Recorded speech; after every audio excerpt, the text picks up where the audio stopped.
people find out you're getting married, everyone wants to give advice. I guess, you know, some of the things they say you've got to be flexible, and you've got to learn how to say I'm sorry, or you're right, or let things roll off your back, or what the hell's wrong with you. That's really not a get married. It's more of a what the hell's wrong with you. Sorry, babies.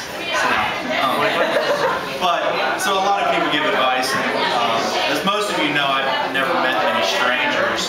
So there's a guy in the airport that shines my shoes. We've got about the third longest standing relationship I've had in Texas. Jen being third. He's the second, and Consuelo, who cuts my hair, is the first. She couldn't be here tonight. We've been together for about 3 years now. So, but the guy who shines my shoes in Terminal C across from Applebee's, he said in marriage, he's been married 35 years, he said in marriage the key is not finding someone you can live with. And I thought about it, you know, getting ready for this, and I thought, man, there's a lot of people here that I've lived with. Going to be at this. And they're all male except for my mother, so I guess that's a good sign too. Or maybe not. But, so I thought, well, there's my mom, who obviously is the first person that, you know, I lived with, and she did good. The exception when I tried to pee in her closet. But I was drunk in high school. What do you do? It was there, I was asleep. And, you know, and then as you go on, you go to college, and Chet and Bose and I met within the first probably 48 hours of being in college. Bose and I were there longer than Chet. Well, Chet came back, he got a master's, but Bose and I were still there. Bose left. I mostly just stayed.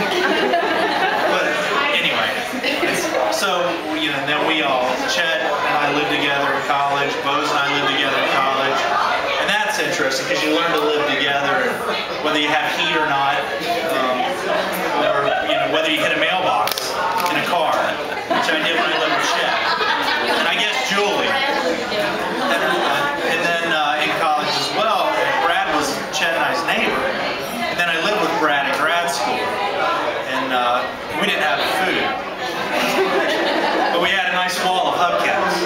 So we learned to live together. So there's, you know, and then JoJo, who I guess was my last roommate, along with Jen.